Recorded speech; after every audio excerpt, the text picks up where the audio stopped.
Well, it happened. Jake Paul beat Mike Tyson. Mike Tyson's just been beat off Jake Paul. But how? Mike Tyson's an absolute legend and one of the greatest fighters of all time. How can this YouTuber beat such a great fighter? The Jake Paul Mike Tyson fight. Interesting. Script. How so? What do you mean by It's just script? weird. It just Like scripted in what way?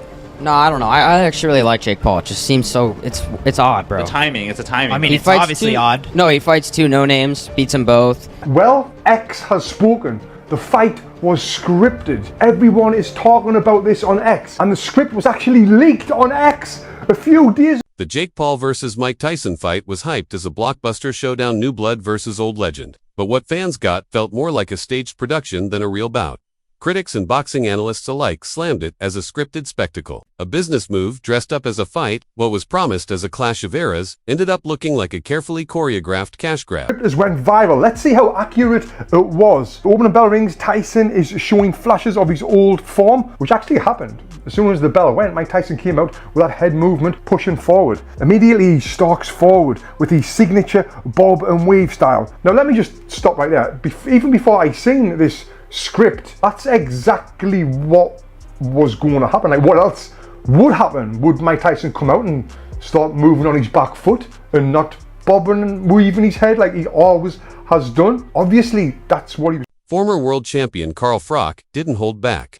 In an interview with the Metro, Froch speculated that Tyson may have been contractually limited, legally barred from going full throttle. He suggested that if Tyson had been free to throw one of his signature hooks, Jake Paul wouldn't have lasted around. But Froch was doubtful that kind of outcome was ever on the table. To him, it felt fixed, designed to make Paul look good. I don't know what pleasure you can take from beating an old Mike Tyson. I don't.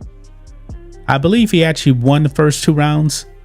Jake Paul probably won the rest of them. Mike Tyson's legs were gone, man. They were gone. And I believe Ryan, I got to give Ryan credit on this one, man. Because Ryan from Sports Wars, he did say that there would be like a no knockout clause. Now, Jake Paul going into the fight, I believe he's put down every single fighter he's actually been against. Now, he's only fought one boxer before Tyson. Now, Mike Tyson, man, is 58 years old. And I watched this, man, because I grew up watching the real Mike Tyson. That was the greatest spectacle you ever saw in your life. Even Evander Holyfield, Tyson's own rival and fellow legend, voiced suspicions. He remarked that something about the fight felt off, that Tyson didn't seem himself. Holyfield's comments only deepened speculation that what fans saw, wasn't Tyson at 100%, but rather a version subdued by outside pressures, contracts, or calculated PR. What do you think of the fight? It wasn't a good one. It wasn't a good one. No. Yeah. Overall, how'd you just see how Jake fought, how Mike fought? Well, you know, you can tell something was wrong with the Tyson leg. Yeah, the knee. So he couldn't, his balance was off. Oh, that's crazy. You noticed that. I just talked to his trainer and he told me that exact thing. Yeah. His balance was off. His balance was off. Yeah. Yep. Wow. You know, overall, like, how do you see Jake growing from this, and who do you want to see him fight against now? Well, you know, I'm like, he's a pretty good. Expectations were low, but somehow the match still managed to under-deliver. Marketed as an electrifying face-off between a YouTube sensation and a living legend, the fight quickly deflated into a sterile, uninspired performance. What could have been thrilling turned into an obvious business move, one that left fans cold. Fight sucked gorilla balls. I hated it. A roided up 27-year-old fighting a 58-year-old senior citizen should have been illegal in the first place. I was already expecting to be disappointed, but was still blown out of the water with how bad it really was. I called it back in March, saying that this fight would suck, and that the Paul sisters were very good at generating hype only to deliver a letdown, and both those things happened. But still, Jake Paul versus Mike Tyson was a giant economic success. The Netflix servers were overloaded with how many people were trying to watch it. So money grab fights and mediocrity are now literally being celebrated. And it's so sad to see how far the business of boxing has really fallen. This is why Dana White is the absolute best when it comes to the fight game. Say what you will about him, but he is the John Jones of promoters. Every week he puts on fights where the best fights the best. No gimmick bullshit. And I hear Jake Paul is going to be announcing his next opponent really. Viewers tuned in hoping for sparks, maybe even a flash of Tyson's old fire. Instead, They got a hollow display that many likened to a staged exhibition. The punches didn't feel real. The energy wasn't there. The whole thing reeked of premeditated PR rather than actual combat. Headbutts or not, they went in. But yo, Mike Tyson versus Jake Paul. What do we got?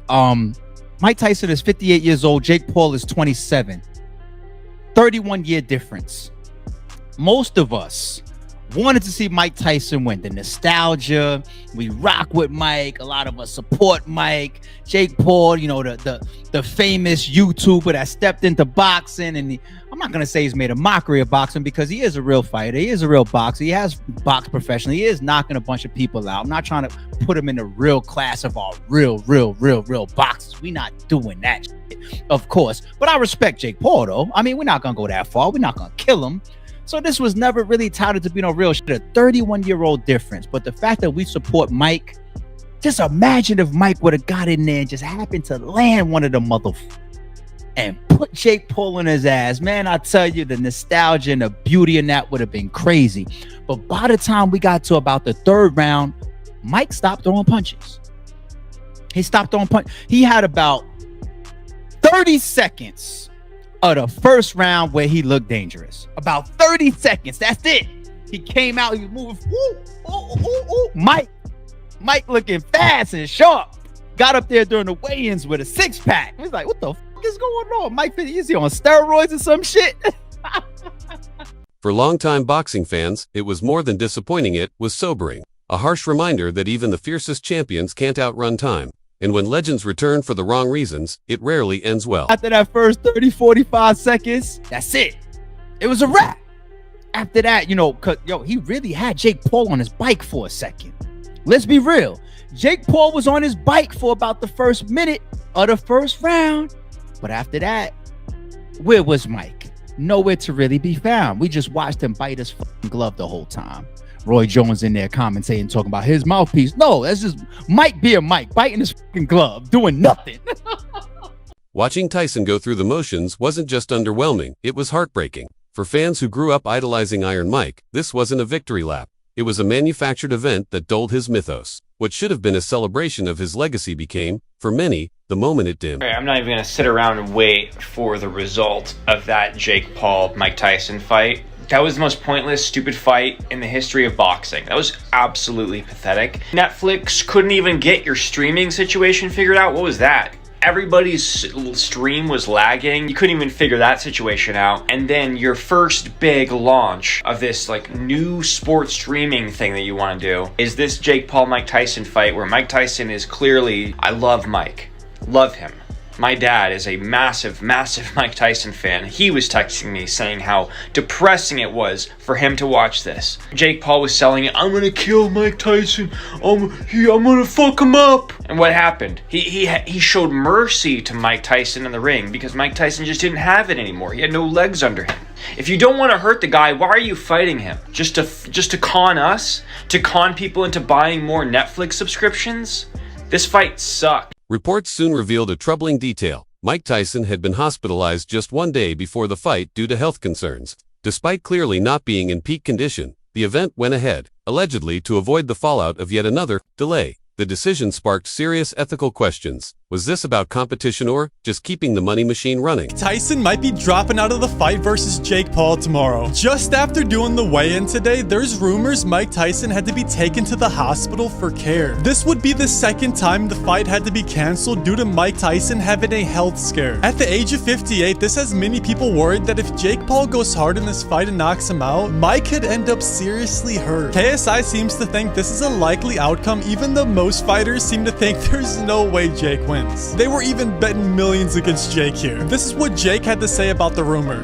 He's scared or something, I don't know, but it pisses me off. I guess I'm just used to having to carry the promotions anyway, so. We will know what happens early morning tomorrow. Subscribe if you hope this fight happens. Doubt continues to swirl around the authenticity of the fight. Many boxing insiders and fans alike believe it was less a contest and more a scripted performance. Jake Paul's win didn't silence the critics, it amplified them. The whole thing felt manufactured, a spectacle designed to entertain, not compete. In the first round, maybe two. He would get demolished. Wow. Fake. This is all for entertainment It isn't a real fight. It's a stunt. This is a stunt, man. I mean, everybody watched that fight, man, stayed up for nothing. Usually I'm in the bed by now. It's almost midnight at the time of this recording. It is 11:49. And I'm recording this video. I'm going to drop it and go to bed, man. I wasted time staying up to watch this.